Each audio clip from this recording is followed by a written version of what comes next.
This is Louis Lapham for Lapham's Quarterly, and this is The World in Time. Lead support for this podcast has been provided by Elizabeth Lizette Prince. Additional support was provided by James J. Jimmy Coleman, Jr. This is Louis Lapham with The World in Time, speaking today with the historian Eugene McCarraher about his new book, The Enchantments of Mammon. It's a marvelous book, Shane, but it comes with a subtitle, How Capitalism Became the Religion of Modernity. And I suspect that notion will take many of your readers by surprise. The conventional wisdom holds that capitalism is not sacred but secular, the heartless, rational, soulless machine. But you say capitalism is a love story, a sacramental longing for the ineffable. How did we make it so? And why is our worship of money a catastrophe? Well, I think just to start, I think that capitalism is both a heartless and ruthless machine, and it's also a love story at the same time. And that's basically the very long story that I'm trying to tell here.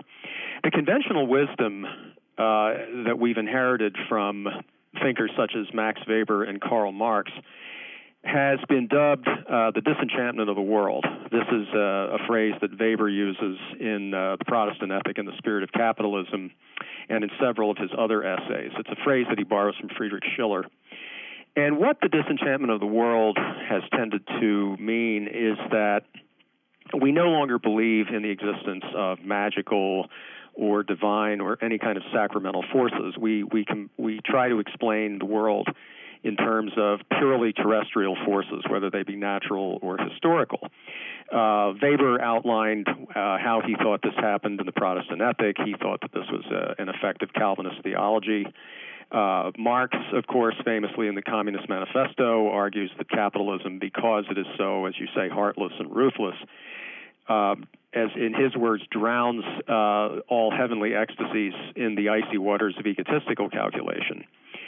And so we've tended to think that capitalism is therefore this utterly rational, utterly secular money-making machine of technology and productivity, and that absolutely nothing divine or sacred can possibly even be imagined within its parameters. You know, even religious intellectuals such as Charles Taylor pretty much accept this view. In his book that was published about a decade ago entitled A Secular Age, Taylor pretty much repeats the Weberian narrative, except that at the end he sort of gives it a twist and says that we're in the midst of a kind of re-enchantment. He looks at things such as New Age religions and Romanticism as signs of some kind of a re-enchantment. But the problem is, it seems to me with Taylor's narrative, is that he, as I said, pretty much accepts the Weberian and Marxist account of what's happened. And it seems to me that if you really want to recapture some kind of a sense of the sacramentality of the world, you have to tell a different story about the past, and that's basically what I'm trying to do in this book. How we got to where we are now, I mean, let me say a little bit about where we are now. I think that right now we're experiencing the vertigo of an interregnum between a neoliberal business civilization that's permeated by this pecuniary ethos and metaphysics, what I call in the book capitalist enchantment. And we're trapped between that and something else, which is why I think that this time right now is one of great danger and turbulence, but it's also one of great possibility. I think that when you look back, for example, 20 or 30 years ago, and you read a lot of the business and political journalism of the 1990s and the 2000s, you read a lot of politicians and pundits like Francis Fukuyama. They're writing in these eschatological terms about the end of history, basically as some kind of a great big liberal democratic shopping mall. You know, you hear it in the writings of, or you see it in the writings of this callous bloviator like Thomas Friedman, talking about how the United States is now the almighty superpower, who uses the weaponry of McDonnell Douglas to protect McDonald's all around the world. In a lot of this journalism and a lot of books written about economics and politics about 20 or 30 years ago, the market, and I'm using market with a capital M here, the market becomes almost a kind of what used to be called in the Middle Ages a theophany. It becomes an expression of the divine will and imagination, or some sort of a cosmological sublimity.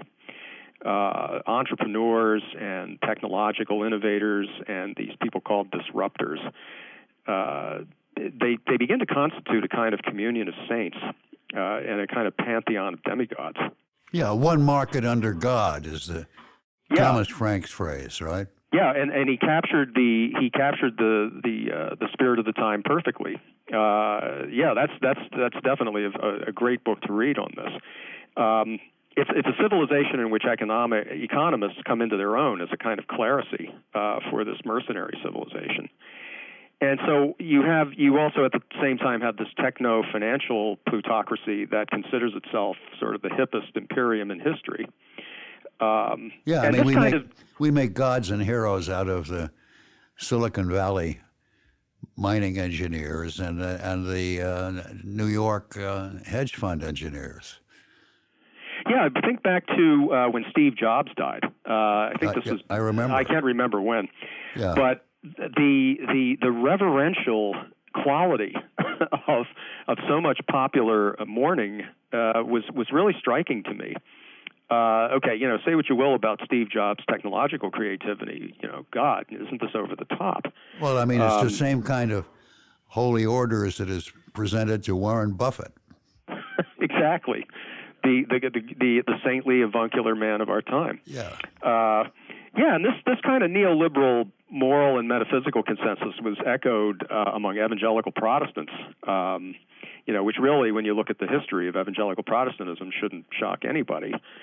You see it in New Age, techno-millennialism. You can read it in Kevin Kelly's Wired magazine, which is a really strange magazine to read for its moral and metaphysical claims about technology.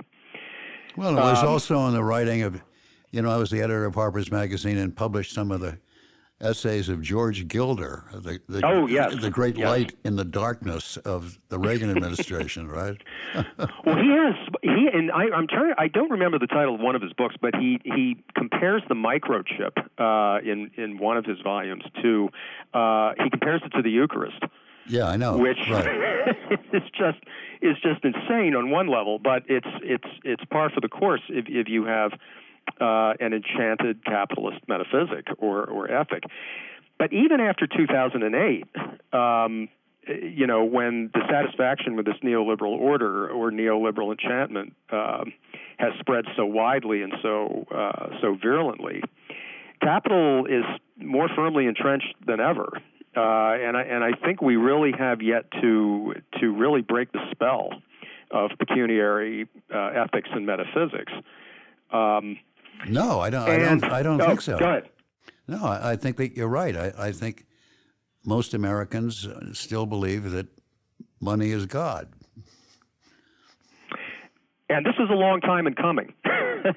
I think this begins, I think this begins in 16th, 17th century England with the Puritans, who really do have this kind of covenant theology of capital, if you want to call it that.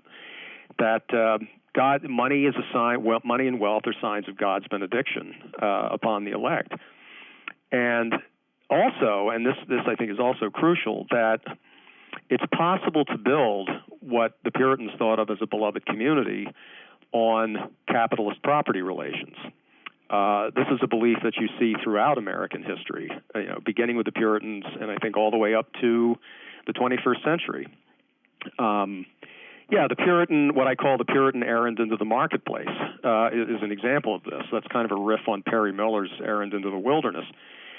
The Puritans, I think, were very divided about this. They were very ambivalent about money and wealth. On the one hand, you see these very traditional kind of Christian strictures against usury, against avarice, and against constant, never-ending accumulation. But at the same time, the Puritans are also asserting that, as one minister put it in the 1620s, that, quote, religion and profit jump together.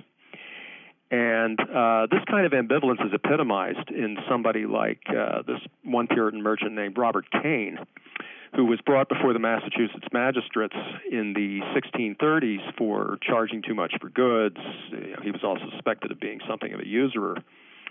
And he later, about 10 or 15 years later, wrote this screed, very long screed, in which he basically says to the Puritan magistrates and ministers, look, I don't see where you guys get off hauling me before the court, because I'm just doing what you're encouraging everybody else to do, which is make money and demonstrate that I have God's blessing, and these are simply the tokens of that blessing.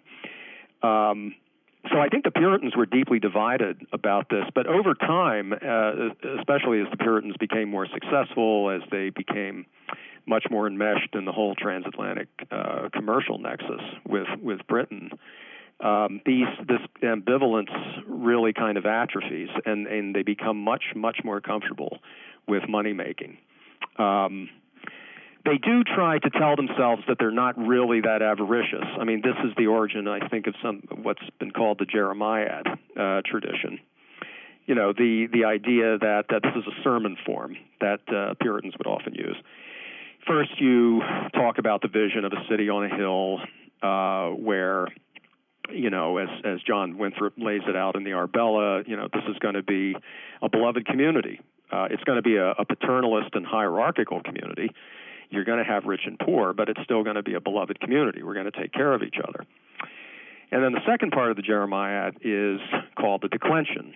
And this, in the declension, this is the part where, we have strayed from the ways of righteousness because we've become rich and we've gotten soft and we've become luxurious. And then you have the third part, which is the confession of sin. You know, beat our breasts and tell ourselves what avaricious people we've been, and then we rededicate ourselves to the original vision. Yeah, I mean, most Puritan sermons came and the preacher was rubbing tears out of his eyes to express his sadness at the wickedness of the world. While he was taking coins from his congregation. Yes, and making sharp real estate deals with drunken Pequot Indians, right? Yes.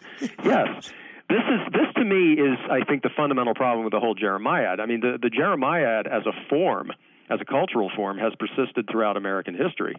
But in the Puritan iteration, it seems to me that the problem is the Jeremiad is basically a way to evade the magnitude of the contradiction that's inherent in the original vision, which was you can build a beloved community on capitalist property relations. And so the Jeremiad is basically a way to simply obscure that truth from yourself.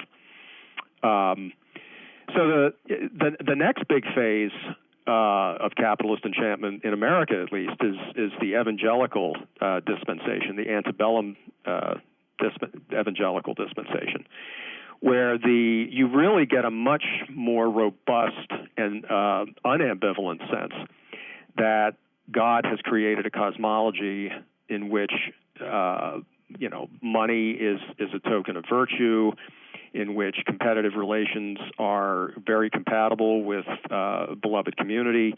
You don't get as much second guessing. You don't get as much examination of conscience about avarice among evangelicals. It's a much more robustly enchanted form of capitalism that you get with evangelicals. You see this in evangelical business journalism. You see it in evangelical sermons. You even see it among the Mormons, which is, one of the most utterly pecuniary theologies imaginable. Chris Lehman, I have to recommend his book, The Money Cult, has a great section on the Mormons, from which I learned a great deal. But there's a reason why Mormons don't want to talk so much about their theology, because it's so utterly mercenary in its form and its character. So the next stage is after the corporate reconstruction of capitalism during the Gilded Age, the godly proprietor is replaced by what even at the time is called the Soulful Corporation. You have a tremendous amount of discussion in the late 19th century and early 20th century about whether or not corporations have souls. Right? The Supreme Court decided in 1886 that they were people. In what can't even really be called a decision. It was really more a kind of a diktat by the Supreme Court. But once they were called people, there was a tremendous amount of controversy over whether they actually had souls. So you had populist writers such as, I love this guy's name, Cyclone Davis, are arguing that no, corporations don't have souls. They're not even really people, but they definitely don't have souls. Well, somebody calls them vessels of the divine. Yeah, that would be public relations folks. Yeah, right. A lot of the early history of the public relations industry is about creating the Soulful Corporation through public relations, through advertising imagery, through all kinds of marketing strategies, and they're fairly successful in getting this formerly soulless Leviathan to be your basically your friendly neighborhood behemoth who provides you with all sorts of wonderful services. And also, also wonderful consumer goods, and you inject into all manner of consumer goods the blood and body of Christ, right? Well, when these consumer goods are advertised to you in increasingly, enchanted ways. They're not just commodities; they are ways in which you can be your best self. There are ways in which you can connect with the divine. You can achieve a kind of existential excellence through these commodities. One of H.G. Wells' great novels, Tono Bungay, is about this whole process of how advertisers often think of themselves as these artists. They even think of themselves as sort of spiritual craftsmen throughout the 20th century. Not exactly what we think Don Draper was, but that's what these early ad men thought about themselves. You also see this in the Soulful Corporation in management theory, which we usually think of as being a very dullard kind of literature, but it is often. I read through a lot of it. It was a dirty job, but somebody had to do it. And you see this concern with beloved community and spiritual communion even in something like Frederick Taylor's Scientific Management. You see it in the fact that a lot of the people who joined the scientific management movement considered Taylor almost to be a kind of messiah. They call themselves his disciples. Many of them. They liken scientific management to the Sermon on the Mount. It's you read this and it's so over the top that it's laughable. But they took this seriously. They really thought that you could use managerial expertise and social science expertise to achieve this kind of, as I say, beloved community in the workplace. Well, talk about the Bruce Barton book, The Man Nobody Knows, right? Yeah, Bruce Barton, son of a minister, very important fact to remember.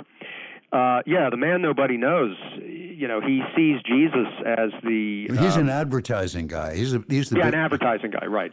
BBDO, I think was the BBD was the original name of the company. Yeah, he depicts Jesus as basically the greatest CEO in history.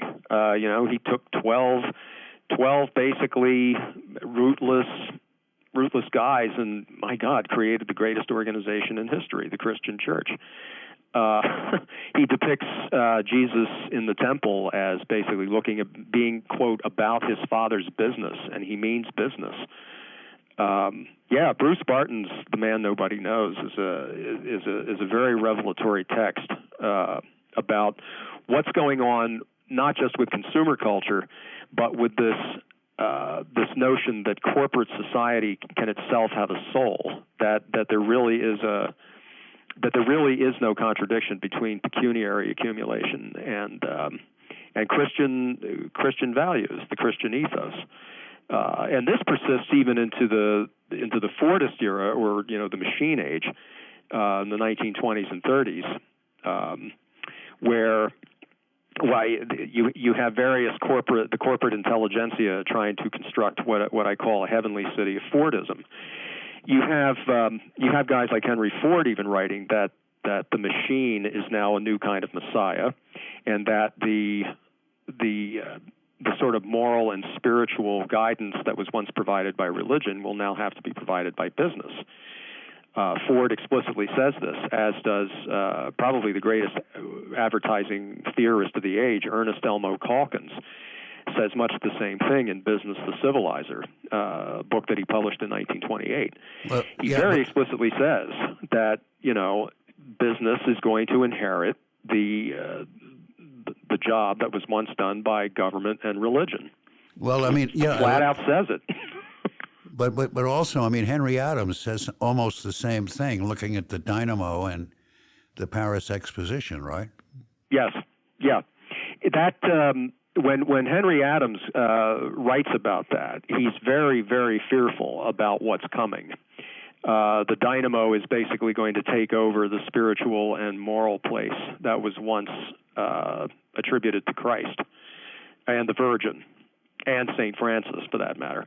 Now, the problem for Adams was that, as Jackson Lears once called him, he was an anti-modern modernist. He himself was so ambivalent about what was happening, because on the one hand, he really feared what was coming, but at the same time, he didn't see any sort of spiritual or political forces that could possibly avert it. So stop there for a moment. I mean, have we ever managed to develop spiritual forces that could avert it? Well, I think isn't that where we are now? I mean, we're still trying to find forces to avert it. We are, and that's why a great deal of my book is devoted to the opponents of the dynamo, the opponents of capitalist enchantment, whom I put under the canopy of capital R Romanticism, stretching all the way back to 19th century Britain, but extending all the way into the 1960s and the 1970s in various people in the civil rights movement, in the counterculture, figures such as Thomas Merton and the poet and critic Kenneth Rexroth. Even I would include even the great psychoanalytical moralist, I'd want to call him, Norman O. Brown, and figures such as even Herbert Marcuse are included in this Romantic tradition. I think the Romantic tradition is it's basically the modern idiom of the sacramental consciousness of medieval Christianity. You see it's the belief that there is that the material world and social relations really can convey divine grace. You see it as early as somebody like William Blake, who's talking about how you can hold eternity in the palm of your hand. You see it in Wordsworth, right? I mean, you see it in Wordsworth, yes. And the sense sublime, of something far more deeply interfused. I think the line is. Now this takes form the form of social criticism in figures such as Thomas Carlyle and John Ruskin, who's one of the heroes of the book, William Morris. And in America, it takes you see it in figures such as I argue, for example, that Nat Turner in The Religion of the Slaves was its own kind of romantic idiom in the United States. You see it in Nat Turner's Confessions. You see it in figures such as William James. You see it in John Muir, and in some social gospel figures such as Vida Dutton Scudder. I think it's exemplified in James Agee. I think that Let Us Now Praise Famous Men is a romantic document inveighing against the depredations of capitalism. And I think you see it in as I said, figures later on such as Rexroth and Merton. And what about in Fitzgerald? How do you see The Great Gatsby? I see The Great Gatsby as a kind of sacramental novel. There's a lot of reference in there to enchantment. There's a lot of reference there to magic. And Fitzgerald himself, being something of an apostate Catholic, would have brought a sacramental sensibility to looking at the 1920s. I mean, just as a kind of a side note, I mean, to illustrate this, I actually think that the much maligned Leonardo DiCaprio version of that film was much better than Robert Redford's, and the reason why is that I think it was much gaudier, but it also, I think, captured better that sense of the sacramentality of things that Fitzgerald, I think, is trying to convey in that novel. That's just offhand film criticism, if your listeners are interested. So I do think that there has been a lineage of romantic opposition to capitalism, but the problem, of course, is that it has never been able to gain enough political purchase or political strength to avert or modify any of this. Yeah, I mean, there's been the arts and crafts movement. Yes. There's I should mention them as well. Yeah, the arts and crafts movement in the United States. Yeah. Inspired by Ruskin and Morris, but it has its own heroes. People like Horace Traubel, people who make these little arts and crafts communities, like Rose Valley outside of Philadelphia, New Clairvaux in I think it was Montague, Massachusetts. So you have a lot of these little communities which are trying to practice a kind of sacramental craftsmanship in opposition to mechanization and mass production. But the problem even there was that eventually they succumb to the forces of the market, and they become, in various ways, assimilated to capitalist industrialism. Yeah, the corporation co-ops Bohemia. Yeah, which they've been doing from the beginning. This isn't something that you just see with the 1960s. That something that Tom Frank called the conquest of cool. This goes back all the way to people like Elbert Hubbard in the Roycroft community, who was sort of, I think, the original bourgeois bohemian.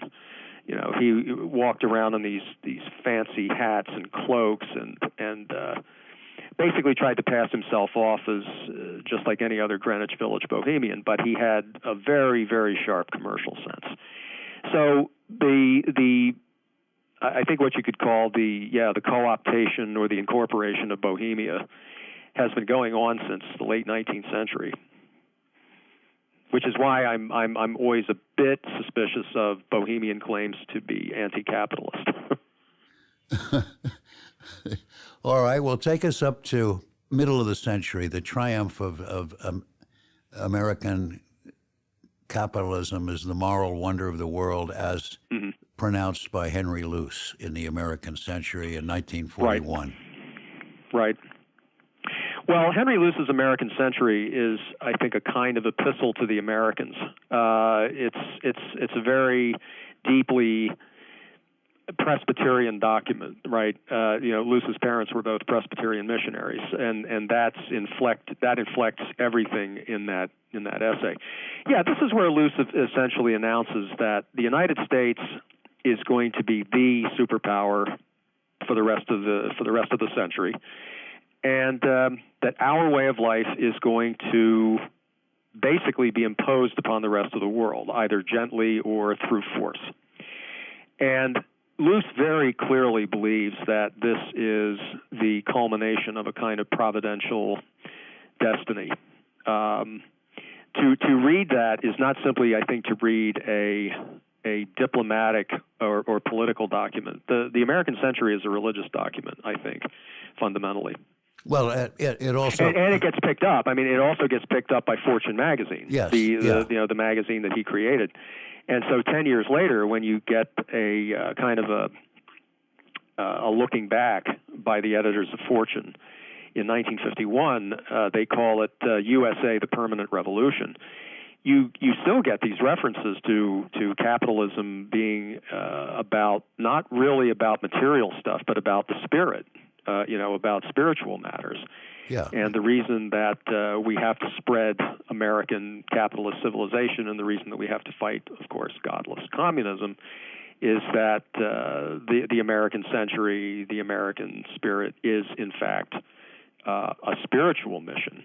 Yeah. There's a really funny scene in a 1951 Nancy Mitford novel.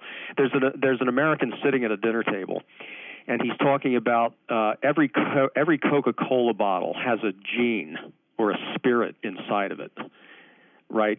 And that spirit is going to come out wherever anyone drinks a bottle of Coca-Cola, and they're going to be somehow injected with the American spirit. Now that's a kind of sacramental understanding of products. That products, again, aren't just products; they are conveyors or vessels. Oh, well, that's the way it's sold, with celebrities holding bottles of perfume or basketball sneakers and imparting to the sneaker their personal touch, their spirit. I mean, they're like the little household gods of the Romans. Yeah, anthropologists have a name for this. It's called mana. There's Marcel Mauss's The Gift is one of the great documents explaining what mana is. Yeah, you have a spirit, and if you give something to somebody, you give the spirit to them and a bit of your spirit, and you have to circulate this, and you have to circulate it in a special way. Yeah, and you become a brand, and that means you're immortal. Yes. Brands are essentially, I think, quotation marks, secular forms of totemism. Durkheim talks about this in the elementary forms of religious life. I think that's basically what the Starbucks brand is. It's a totem. All right, so let's from a soulful corporation. Okay, let us move now forward to. You talk about the years 1980 to the present, the last 40 years, where we sink so deeply into the worship of money that there's no other value anywhere on the horizon, and we end up with the Trump and a stupefied plutocracy currently in power in Washington. Right. Yeah, this is the neoliberal consensus that I was talking about at the beginning. I think it stems partly from transformations within capitalism itself, the almost complete destruction of labor unions. Another thing that Thomas Frank talks about, which is basically the capitulation of the Democratic Party to this neoliberal consensus. Even though there's been a lot of popular and even sometimes what's called populist critique of what's happened in the last 30 to 40 years, at least among Democrats, in my view, this has been utterly feckless. You get people like Bill and Hillary Clinton and Barack Obama, who are very faithful stewards of neoliberal capitalism. They themselves worship the enchantments of money and digital technology. They're very clear about this. They're meritocrats, meaning merit, it seems to be, meaning the ability to contribute to the accumulation of capital. So I don't see anybody associated with the Clintons or Obama or that wing of the party as being able to even imagine doing anything about this. When you look at somebody like Donald Trump, when you just have to look at that phrase "Make America Great Again." There's an effort here to revive the promise of capitalism, not to challenge it. And especially to revive the promise of capitalism from a time when, the wages, what W.E.B. Du Bois called the wages of whiteness, still had great purchasing power, and you could add the wages of masculinity at the same time. I think one of the problems that I often have with certain kinds of what are called progressive criticisms of capitalism is that they'll use phrases like taking back the American dream, as though the American dream is something that you want to take back rather than awaken from it and possibly repudiate it. So I think right now the array of political forces is very heavily weighed against any kind of anti-capitalist vision. Now, that's not to say that I don't think it does have some political strength. Certainly when you have figures like Bernie Sanders and Alexandria Ocasio-Cortez, who are so popular, that says something. But I think even that Bernie Sanders, even his vision is still too much indebted to a certain kind of socialist productivism. I think he's a social democrat, not a socialist. So I think that Sanders really is committed to a kind of re-regulated capitalism. It's kind of sort of 1950s, a somewhat more leftist version of 1950s Democratic Party is what I think Sanders represents. I think the problem here is that progressives themselves still have this kind of Marxist view that capitalist industry is going to give us the tools with which we will build a better civilization. And I think even that assumption has to be questioned. So while I'm very much in favor of what's often called a Green New Deal, I think we have to start thinking about something that's much deeper and broader. And here, I guess on this point, I'll invoke the British economist E.F. Schumacher, who I think was a kind of romantic in his way.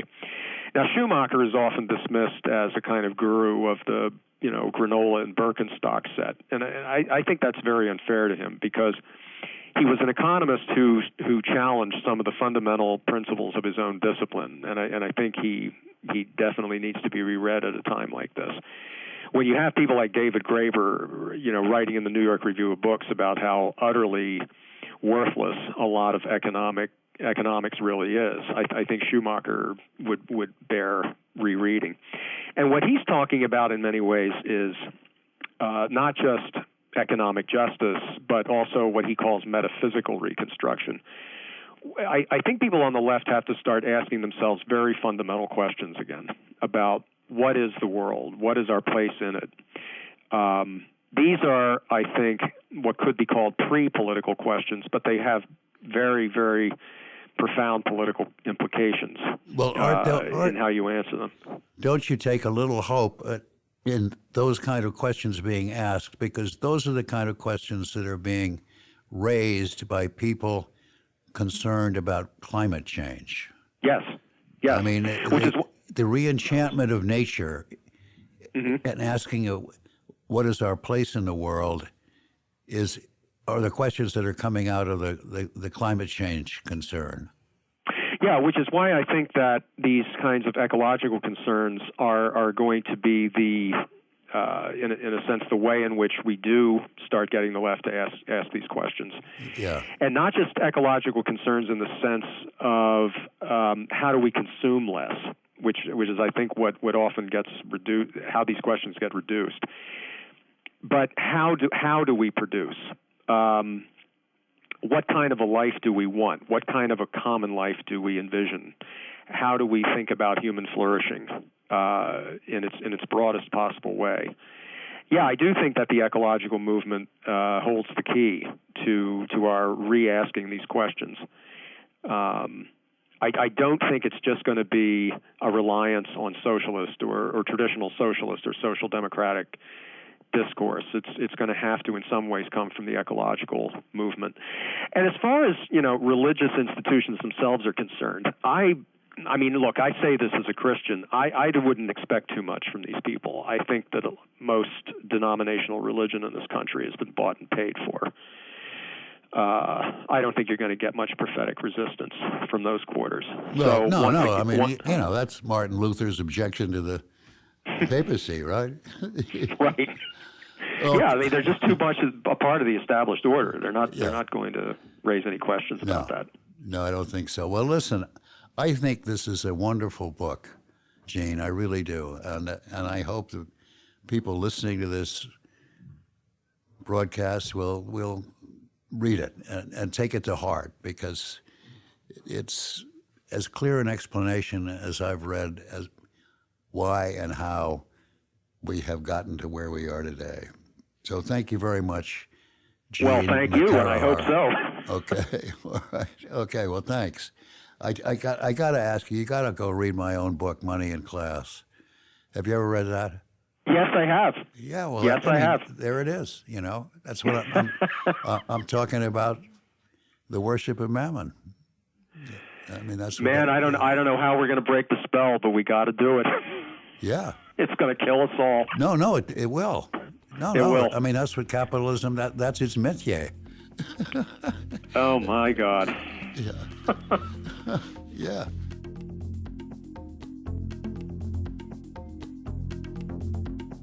Lapham's Quarterly brings voices from the past up